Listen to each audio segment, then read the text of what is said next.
ममता और शेखर का इकलौता बेटा था। वे लोग शहर में रहते थे, इसलिए शेखर चाहता था कि वो अपनी बेटी की शादी शहर में करवाए। तो वहीं दूसरी ओर ममता अपने बेटे की शादी गांव की एक लड़की से करवाना चाहती थी, ताकि वो हमेशा अपनी बहू पर अपनी चला सके। ममता, ये तुम्हारी कैसी जिद है? हम लोग शहर में रहते हैं और तुम खुद इतनी मॉडर्न हो, और इतनी मॉडर्न होकर अपने बेटे के लिए गांव की लड़की लेकर आना चाहती हो, वो भी ऐसी लड़की जो घूंघट में रहे। अगर मैं अपने जैसी मॉडल बहू ले आई तो मेरी बहू मुझ पर ही हुक्म चलाने लगेगी, और मैं नहीं चाहती कि मेरे घर में किसी और की चले, समझे आप? तुम चाहती क्या हो ममता, और क्या बोल रही हो? मुझे तो कुछ समझ में नहीं आ रहा। आपको कुछ समझ में आएगा भी नहीं, इसलिए आप चुप रहिए और मुझे मेरा काम करने दीजिए। करो तुम्हें जो करना है, शुरू से तो तुम अपनी ही चलाती आई हो। इस तरह से ममता अपने पति को चुप करवा देती है और अपने बेटे की शादी गांव की लड़की पूजा से करवा देती है। बहू, आपसे ये तुम्हारा ससुराल है, तुम जानती हो ना ससुराल में बहू कैसे रहती है। जी माँ जी, मैं सब जानती हूँ। वेरी गुड, चलो फिर बाहर आ जाओ, पर घूंघट में आना। बाहर तुम्हारे ससुर जी हैं, पता है ना, ससुर और जेठ के सामने घूंघट में रहती हैं बहुएं। जी माँ जी। ममता के कहने पर पूजा घूंघट में बाहर जाती है। अपनी बहू का घूंघट देखकर शेखर ममता से कहता है, ममता, ये सब क्या है?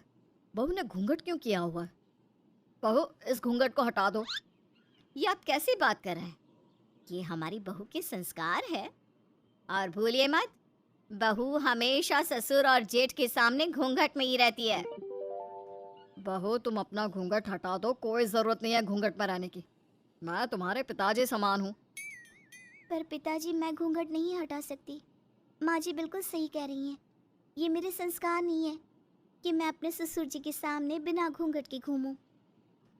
ममता, तुमने बहू को बहुत अच्छी पट्टी पढ़ाई है, पर मेरे भी एक बात याद रखना, बहू ज्यादा दिन तक घूंघट में नहीं रहेगी, और एक दिन ऐसा आएगा जब तुम अपनी मनमानी नहीं कर पाओगी। मेरी खुशी तो आपसे देखी ही नहीं जाती। बहू, जाओ किचन में जाकर हमारे लिए चाय बना दो।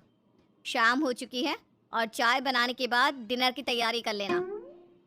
पूजा अपनी सास की कही हर बात को पत्थर की लकीर समझकर उन्हें करने लगती है।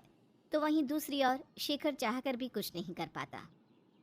ममता, तुम जो बहू के साथ कर रही हो वो बिल्कुल भी सही नहीं है।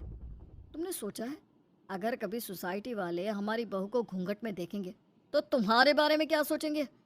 क्या सोचेंगे? यही सोचेंगे ना कि देखो, ममता कितनी संस्कारी बहू लाई है, जो हर समय घूंघट में रहती है। इस तरह से ममता शेखर को चुप करा देती है। अब ऐसे ही कुछ समय बीत जाता है और ममता अपनी मनमानी करती रहती है। बहू, तुम तो उस दिन बड़ा कह रही थी कि तुम्हें सब पता है, सब आता है। क्या तुम्हारे मायके वालों ने तुम्हें इतना भी नहीं सिखाया कि रात में सोने से पहले सास के पैर दबाने चाहिए? अब समझाया था माँ जी, गलती हो गई। गलती हो गई तो अब अपनी गलती को सुधार लो। मेरे पैरों में बहुत दर्द हो रहा है, आकर मेरे पैर दबा दो। इस तरह से ममता अपनी बहू को कठपुतली की तरह नचाने लगती है। अब पूजा भी अपनी सास की चालाकियों को समझने लगी थी। ऐसे ही कुछ दिन बीत जाते हैं और एक दिन जब ममता बाहर गई होती है तो शेखर अपनी बहू से कहता है, पूजा बहू, तुम अपनी सास के इशारों पर चलकर उसके घमंड को 7वें आसमान पर चढ़ा रही हो। तुम्हें नहीं लगता कि तुम्हारी सास तुम्हारे साथ ज्यादती? अब ऐसे ही कुछ समय बीत जाता है और ममता अपनी मनमानी करती रहती है। बहू, तुम तो उस दिन बड़ा कह रही थी कि तुम्हें सब पता है, सब आता है। क्या तुम्हारे मायके वालों ने तुम्हें इतना भी नहीं सिखाया कि रात में सोने से पहले सास के पैर दबाने चाहिए?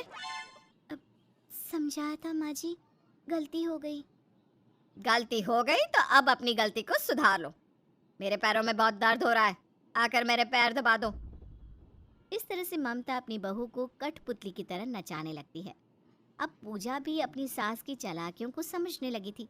ऐसे ही कुछ दिन बीत जाते हैं और एक दिन जब ममता बाहर गई होती है तो शेखर अपनी बहू से कहता है, पूजा बहू, तुम अपनी सास के इशारों पर चलकर उसके घमंड को 7वें आसमान पर चढ़ा रही हो।